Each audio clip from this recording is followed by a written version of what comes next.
Deputy chief of army staff capability development and sustenance lieutenant general Rahul Singh ने कुछ comments दिए और वो जो कमेंट्स थे उसने पूरे मीडिया को हिला दिया। सच्ची बात थी, बिल्कुल पॉइंट टू पॉइंट उन्होंने बात करी, फैक्चुअल बात करी, लेकिन इतना खुल के सुनने की शायद हम लोगों की आदत रही नहीं है। ऑपरेशन सिंदूर के दौरान भारत सिर्फ पाकिस्तान से नहीं लड़ रहा था, भारत तीन दुश्मनों के साथ लड़ रहा था। हम लोग गोल मटोल बातों में ज्यादा घूम जाते हैं। जब कोई फौजी आता है और डायरेक्ट टू द पॉइंट बात करता है, कहते हैं यार ये क्या बोल दिया, व्हाट इज दिस। तुर्की ने अपने सिपाही, अपने जवान पाकिस्तान में बैठाए कि ये ड्रोन चलाओ और भारत को मारो। ये सबको पता था, लेकिन बोलने से लोग थोड़ा सा कतरा रहे थे। जनरल राहुल सिंह आए, उन्होंने सबके सामने बोल दिया 2 टू 1 बॉर्डर 3 एडवर्सरीज। क्षमता है पाकिस्तान में जो कि शायद दुनिया के किसी देश में नहीं है। चाइना ने उसकी मदद करी। कैसे? सैटेलाइट्स, ये वो दुनिया भर का अपना तंत्र चालू कर दिया और बोला पाकिस्तान की मदद करो। डायरेक्ट नहीं आया सामने चाइना, पीछे से। चीन जो है ना, चीन लगातार चाहता है भारत को नुकसान हो और चीन पाकिस्तान को आर्म करता है, पाकिस्तान को फंड करता है कि तुम जाओ भारत में कलेश करो। अगली बार जब ऑपरेशन सिंदूर की अगली स्ट्राइक होगी, जो कि होगी, पाकिस्तान ये कोशिश करेगा, मैं आपको बताता हूं इनका दिमाग वैसे ही चलता है, राइट। ये कोशिश करेगा कि भारत के शहरों में सिविलियन टारगेट्स को अटैक करना। अब मारेगा किसको पाकिस्तान? तो शॉपिंग मॉल में बम मार दिया, राइट, अस्पताल में मार दिया। जब आपकी लड़ाई शुरू होती है तो बीच में आप बात करते हैं तुर्की आपको सप्लाई करता है। तुर्की आपको सप्लाई करता है क्योंकि तुर्की चाहता है कि आपको नुकसान हो। तुर्की ने बोला भाई कोई बात नहीं, हम अपने बंदे भेज रहे हैं जो ड्रोन के एक्सपर्ट्स हैं, टर्किश आर्मी के।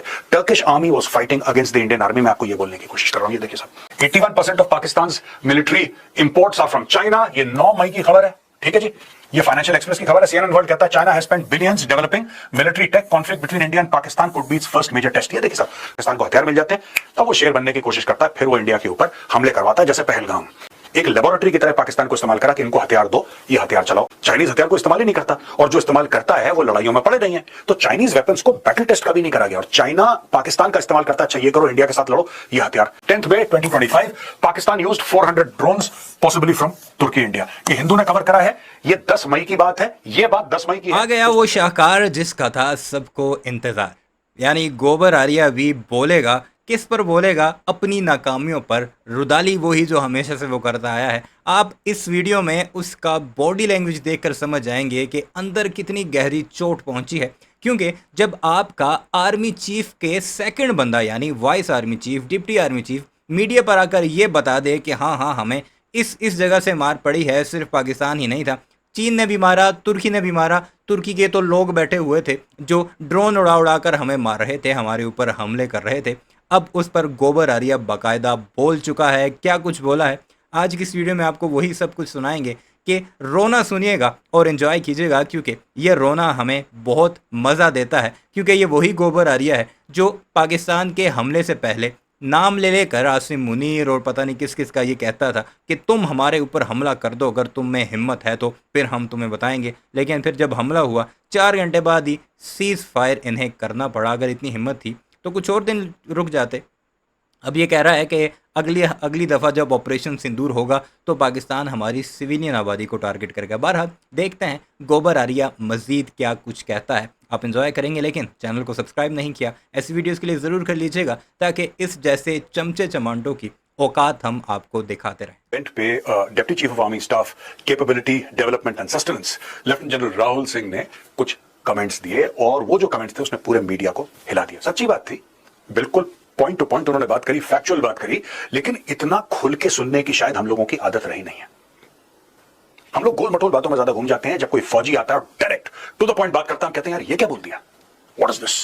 ब्रेकिंग न्यूज, ब्रेकिंग न्यूज नहीं है भाई, इट इज द ट्रूथ। ये सबको पता था, लेकिन बोलने से लोग थोड़ा सा कतरा रहे थे। जनरल राहुल सिंह आए, उन्होंने सबके सामने बोल दिया 2 टू 1 बॉर्डर 3 एडवर्सरी। क्या बोल दिया कि हमें मार पड़ी। और यही वो गोबर आर्या है जो लगातार डेली बेसिस पर झूठ बोलता आया है कि हमने मारा पाकिस्तान को, इतने जहाज़ गिराए, हमारा कोई नुकसान नहीं हुआ।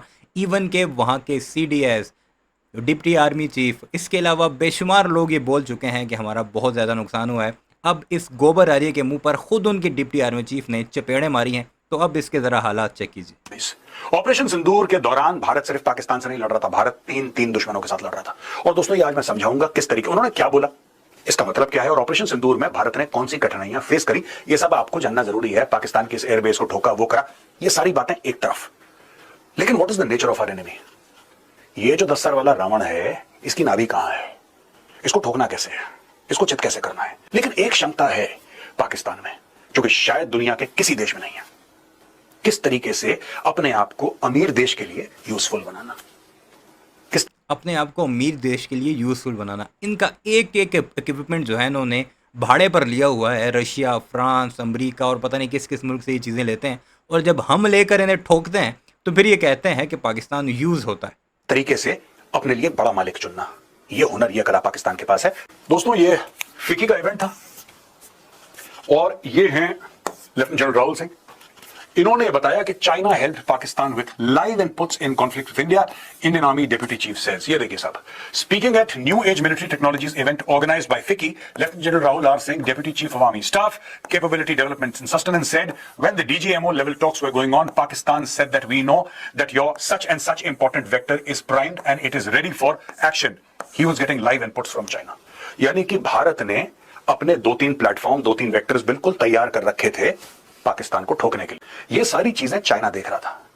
चाइना अपनी सैटेलाइट से, अपने सर्वेलेंस प्लेटफॉर्म से ये सारी चीजें देख रहा था। चाइना ने फटाफट फोन करा पाकिस्तान को कि बेटा, बात ये नहीं हुई, बात उसने ये की थी कि तुम्हारे वेक्टर यानी पाकिस्तान ने हमें ये बताया कि हमें लाइव इन्फॉर्मेशन मिल रही है कि तुम्हारे कौन कौन से वेक्टर कहाँ कहाँ पर मौजूद है।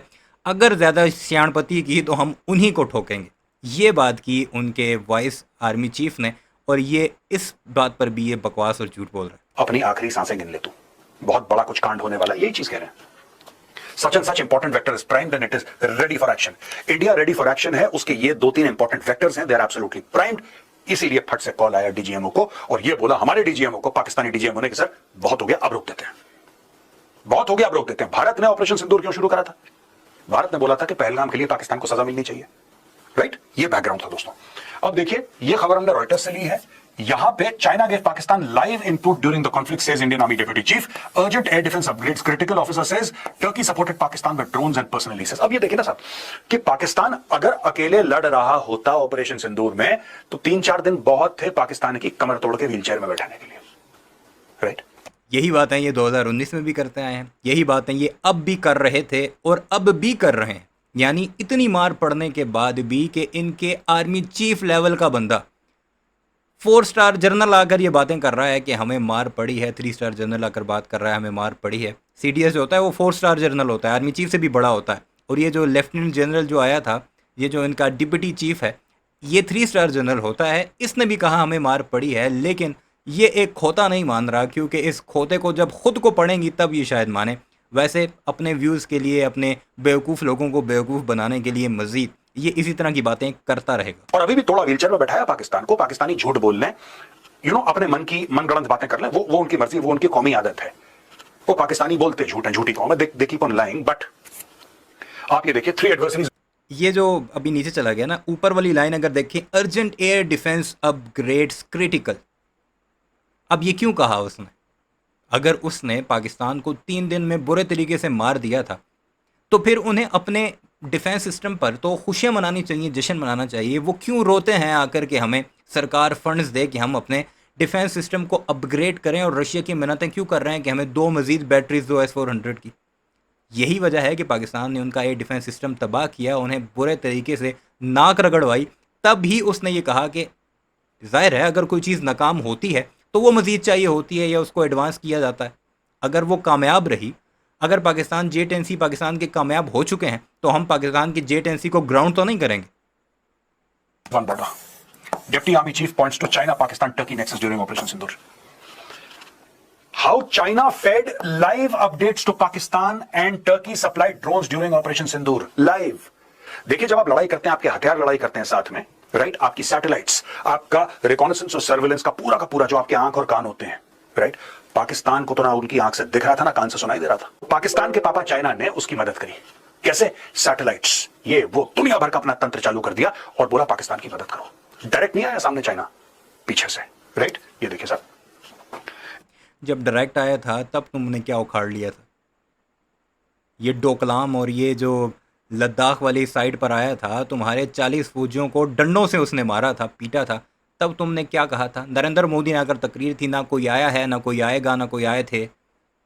जबकि खुद अमेरिकन सेटेलाइट इमेजेस बताती हैं कि चाइना ने आकर वहाँ पर ना सिर्फ गांव बसा लिए हैं, बल्कि सैकड़ों किलोमीटर, स्क्वायर किलोमीटर भारत का रकबा अभी भी चाइना के पास है। तब ये कुछ नहीं कर सके, अब ये कह रहे हैं कि पीछे से आया था जी, सामने से आता तो हम ये कर देते। India's air defense gaps in the depth of Pakistan-China nexus. Singh praised India's tri services strike but warned that the next time cities could be targeted. Pakistan यही कर रहा है। देखिए मैं आपको बताता हूं, अगली बार जब ऑपरेशन सिंदूर की अगली स्ट्राइक होगी, जो कि होगी, पाकिस्तान ये कोशिश करेगा, मैं आपको बताता हूं, इनका दिमाग वैसे ही चलता है, राइट? ये कोशिश करेगा कि भारत के शहरों में सिविलियन टारगेट्स को अटैक करना।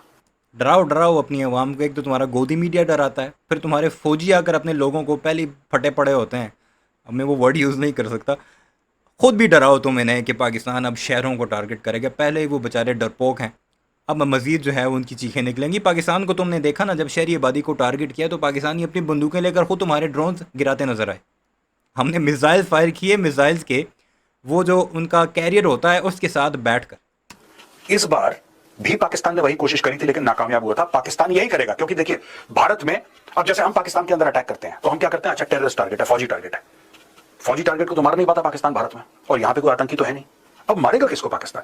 तो शॉपिंग मॉल में बम मार दिया, राइट, अस्पताल में मार दिया। और ये पाकिस्तानियों ने स्टडी करा, जो कि हाल फिलहाल ऑपरेशन राइजिंग लायन के बाद जब ईरान ने अटैक करा था इजराइल के ऊपर, आपने देखा था अस्पताल में, स्कूल में, शॉपिंग मॉल में, बिल्डिंग के अंदर। आपने इस पूरे इजराइल और ईरान की लड़ाई के दौरान आपने ये सुना कि ईरान ने मिसाइल मारी और इजराइल का कोई एयरबेस उड़ गया, कोई मिलिट्री बेस उड़ गया? आपने नहीं खबर सुनी। आपने ये खबर सुनी है कि अस्पताल में बम मार दिया। ये सॉफ्ट टारगेट्स होते हैं, सिविलियन टारगेट्स होते हैं, और यही चीज वो कह रहे हैं, cities could be targeted. Pakistan यही करेगा। पाकिस्तान ने यही सीखा है कि यार इंडियन आर्मी, नेवी, एयरफोर्स से तुम पंगा नहीं ले सकते। एक काम करो यार, उस गांव में, उस शहर में एक अस्पताल है, चलो पंगा नहीं ले सकते। और जहाज़ जो है तुम्हारी सिविलियन उड़ा रहे थे, हमने तुम्हारी एयर इंडिया के जहाज़ गिराए, वो जो 5-6 जहाज़ थे वो तुम्हारी एयरफोर्स को बिल्कुल नहीं उड़ा रही थी। हमने तब भी सिविलियन को टारगेट किया क्योंकि उसमें जो पायलट था वो तो एयर इंडिया का पायलट था। अस्पताल में मार देते हैं। The moral caliber of both the regimes, Iran and Pakistan, is roughly the same. They will do exactly what the Iranians did. He stressed India's shift to precise action, fast intelligence, and no tolerance for old ways of absorbing attacks. ये इन्होंने बात करी है। तो दोस्तों, ये आप अगर ओवरऑल सिनेरियो देखें, deputy chief of army staff ये कह रहे हैं कि एक से नहीं लड़ा था भारत, 3-3 एडवर्सरी से वहां पे तुर्की ड्रोन्स दे रहा था पाकिस्तान को। ठीक है, लाइव सप्लाई चल रहा था। एक तो होता है कि ना कहीं से तो खरीदेंगे, हम भी तो रशिया से इक्विपमेंट खरीदते हैं, हम भी तो फ्रांस से खरीदते हैं, अमेरिका से खरीदते हैं। तो अगर पाकिस्तान खरीदता है तो गलत नहीं है, खरीद सकता है, लेकिन नहीं, जब आपकी लड़ाई शुरू होती है तो बीच में आप बात करते हैं, तुर्की आपको सप्लाई करता है। तुर्की आपको सप्लाई करता है क्योंकि तुर्की चाहता है कि आपको नुकसान हो, तुर्की चाहता है भारत को नुकसान हो। जब मैं बात कहता हूं तो वो लोग कहते हैं नहीं साहब, ये तो बड़ा खूबसूरत देश है, हम गए थे हाया सोफिया घूमने के लिए, सब आप बिल्कुल जाओ, अगर आप जाते हो जाओ, मैं आपको मना नहीं कर रहा, मैं पाकिस्तान के लिए मना करता हूं। मैंने कभी किसी को ये नहीं बोला तुम तुर्की मत जाओ, ठीक है, आपके ऊपर है, मैं आपके ऊपर छोड़ता हूं। I am not passing a comment. खुद इसने बाइकआउट तुर्की पर और अजरबैजान पर एक वीडियो भी बनाई है, बल्कि 2 वीडियोज इसने बनाई हैं। अब ये कह रहा है मैं नहीं रोकता, ये है मुनाफकत। Here whether you should go or not. What I am trying to tell you is that Turkey is trying to harm India. ये बात मैं बहुत समय से कहता चला आ रहा हूं, यही बात अब deputy chief of army staff कह रहे हैं। ये मैं बहुत पहले से before operation Sindoor I have been saying this, before operation Sindoor. आप मेरा पुराना वीडियो देख लेना, आपको पता लग जाएगा। अब दोस्तों, आपने एक बात नोट करी है, ओ अन्नी दिया, ऊपर वाली लाइन पढ़ो, urgent air defence brigade critical, वो नहीं पड़ेगा ये जिसमें जो एयर चीफ ने, सॉरी जिनके जो डिप्टी आर्मी चीफ ने कहा, वो नहीं पड़ेगा। नीचे पड़ेगा कि तुर्की ने सपोर्ट किया। जब मैं कहता हूं ना कि हथियार सप्लाई करें, वो एक चीज है, हर एक मुल्क, हर एक देश अपने हथियार बेचता है, ठीक है। क्या भारत ने आर्मीनिया को हथियार नहीं बेचे? बिल्कुल बेचे। अफ्रीकन कंट्रीज में क्या भारत अपने वेपन सेल नहीं करता? बिल्कुल सेल करता है। एशियन कंट्रीज को भी सेल करता है, फिलीपींस को ब्रह्मोस ने दिए। तुर्की ने अपने सिपाही, अपने जवान पाकिस्तान में बैठाए कि ये ड्रोन चलाओ और भारत को मारो। अगर यही ड्रोन पाकिस्तान ने पहले लिए होते तो पाकिस्तानियों को आते चलाने। आप समझ रहे हैं मैं क्या बोल रहा हूं? अगर पाकिस्तानी 2-3 साल पहले ड्रोन लेते तो उनकी ट्रेनिंग होती और वो एक्सपर्ट्स होते ड्रोन चलाने के लिए। लेकिन जब लड़ाई शुरू हुई तब पाकिस्तान ने तुर्की को फोन करा और इतनी जल्दी पाकिस्तानी सीख नहीं पाए। जब सीख नहीं पाए तो टर्की ने बोला भाई कोई बात नहीं, हम अपने बंदे भेज रहे हैं जो ड्रोन के एक्सपर्ट्स हैं, टर्किश आर्मी के। Turkish army was fighting against the Indian army. मैं आपको ये बोलने की कोशिश कर रहा हूं, ये देखिए साहब, drones and personal.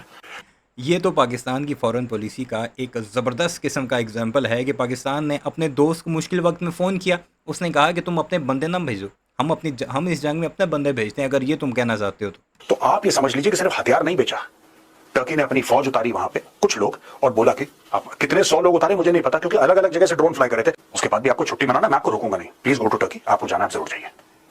But Turkey ने अपनी फौज डिप्लॉय करी भारत के खिलाफ। It is not about weapons, it is about personal also. और ये बहुत बड़ा गुनाह है ये जो तुर्की ने करा है। एक और बहुत बड़ा स्टेटमेंट है जनरल राहुल सिंह का। China used conflict between India and Pakistan as a live lab. Deputy Chief of Army Staff. Lieutenant General Rahul R. Singh says Beijing wanted to cause harm through Islamabad rather than getting directly involved.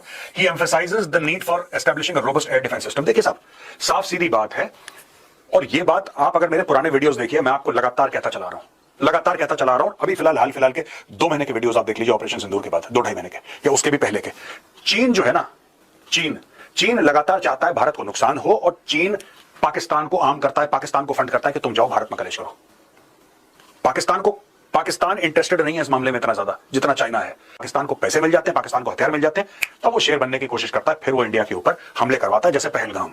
और ये सारी की सारी चीजें दोस्तों pre planned, Pahalgam pre planned. इनको पता था पहलगाम होगा, भारत जवाबी कार्रवाई करेगा, and that is exactly what China wanted. ये देखिए ना, वही चीज मैं कहता चला रहा हूं 2-2.5 महीने से, यही चीज कह रहे हैं।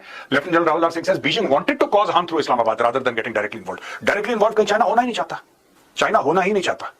चाइना पीछे छुप के, पर्दे के पीछे काम करता है अपने। India had to deal with 3 adversaries during Operation Sindoor, with Pakistan being the front face and China and Turkey providing vital support to India's western neighbor. He added, if you were to look at the statistics in the last 5 years, 81% of the military hardware that Pakistan gets is from China. In the conflict, China was able to test its weapons against other weapons so that it is like a live lab available to them. यानी कि जैसे lab rats होते हैं ना, गिनी pigs होते हैं, lab rats होते हैं, गिनी पिग्स होते हैं। क्या है कि जब भी कोई दवाई होती है तो पहले जानवरों के ऊपर एक्सपेरिमेंट करा जाता है। ये जनरल साहब क्या कहना चाहते हैं? किसके ऊपर एक्सपेरिमेंट किया जाता है? जानवरों के ऊपर। ये खुद कह रहा है ना, गिनी पिग्स। और एक्सपेरिमेंट किसके ऊपर हुआ? भारत के ऊपर हुआ। पाकिस्तान तो एक टेक्नीशियन था, आप ये समझ लीजिए, अगर इनकी ज़ुबान में अगर बात करें, पाकिस्तान टेक्नीशियन था, और गिनी पिग क्या था? वो भारत था, जिसके ऊपर पाकिस्तान ने वो सारा कुछ टेस्ट किया। मैं आपको बता देता हूं, जब भी लेबोरेटरी में क्या होता है, कोई नई दवाई, कोई फार्मा कंपनी नई दवाई होती है, पहले चूहों को खिलाई जाती है या खरगोश के ऊपर होता है, ऐसे जानवरों के ऊपर पहले टेस्टिंग होती है, क्योंकि उसमें क्या होता है कि जानवर मर जाते हैं उसमें, अगर दवाई का डोज ज्यादा हो गया तो धीरे धीरे डोज को ठीक करके फिर उनको पता लगता है कि ये एक्यूरेट डोज है, जब जानवर मरना बंद हो जाता है।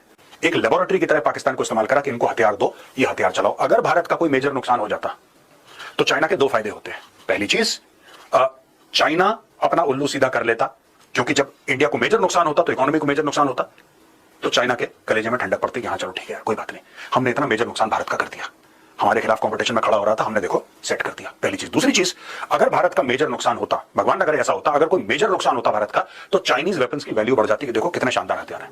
एक तो चाइनीज़ वेपन की वैल्यू कितनी बड़ी है, जेट-एंड-सी वाले खुद आपने भारतीयों ही की ज़ुबानी कई बार सुना होगा। हमारी वीडियोज़ अगर आप रेगुलरली देखते हैं तो उसमें भी आपको हमने कई बार बताया था। वीडियो कैसी लगी और रोना कैसा लगा, इसका कमेंट सेक्शन में ज़रूर बताइएगा। चैनल को सब्सक्राइब नहीं किया तो जाते जाते उसे भी ज़रूर सब्सक्राइब कीजिएगा।